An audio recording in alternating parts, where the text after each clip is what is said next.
2024 ഡിസംബറിൽ ബിൽഗാമിൽ വെച്ച് നടന്ന ഒരു ഓപ്പറേഷൻ, ടെററിസ്റ്റുകൾക്ക് നേരെ ഇന്ത്യൻ ആർമി നടത്തിയ ഒരു ഓപ്പറേഷൻ. ആ ഓപ്പറേഷനിൽ സ്വന്തം മുഖത്ത് വെടികൊണ്ട് കൊണ്ട് താടിയുടെ തകർന്നിട്ടും ഒരു തരി പോലും പിന്നോട്ട് മാറാതെ തന്റെ ഓപ്പറേഷൻ കംപ്ലീറ്റ് ചെയ്ത ഒരു ജവാൻ, ഭീകരരെയൊക്കെ കൊന്നൊടുക്കി തന്റെ മിഷൻ കംപ്ലീറ്റ് ചെയ്ത ഒരു ജവാൻ, ലാൻസ് നായിക് മീനാക്ഷി സുന്ദരം. ധീരതയ്ക്കുള്ള രണ്ടാമത്തെ ബഹുമതിയായിട്ടുള്ള കീർത്തി ചക്ര അദ്ദേഹം ഏറ്റുവാങ്ങി. ഇന്ത്യൻ ആർമിയെ പറ്റി ഓർക്കുമ്പോൾ ഗെറ്റിംഗ് ഗൂസ് ബംപ്സ്.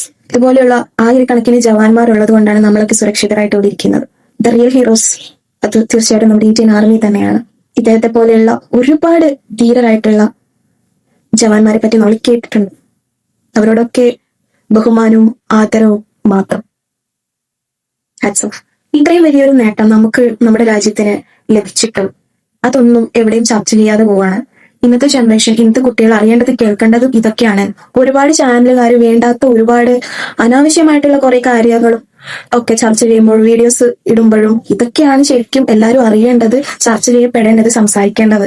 ഇന്ത്യൻ ആർമിയുടെ ഇത്രയും വലിയൊരു നേട്ടം, ത്യാഗത്തിന് കിട്ടിയ ഒരു അംഗീകാരമാണ്. അതൊക്കെയാണ് നമ്മൾ ചർച്ച ചെയ്തിട്ട് ഇന്നത്തെ തലമുറയിലേക്ക് എത്തിക്കേണ്ടത്, അവരുടെ മനസ്സിലേക്ക് കൊടുക്കേണ്ടത്.